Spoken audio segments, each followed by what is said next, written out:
In this video, I'll show you guys how to manually install the BepInEx mod in Lethal Company. The first step is to head to this website right here, thunderstore.io, and you'll see the mod right here at the top.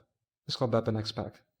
Click on the mod and click on manual download, and there we go. Now, open the mod file. It's a zip file, so open it in WinRAR or 7-zip.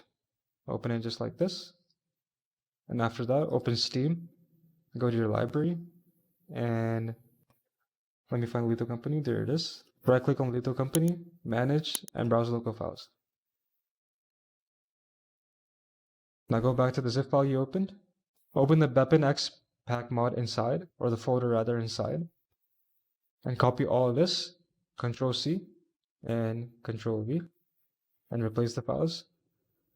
And there we go. There's the BepInExPack folder right here. And if you want to install any mods now, you can just install them directly here. Thanks for watching.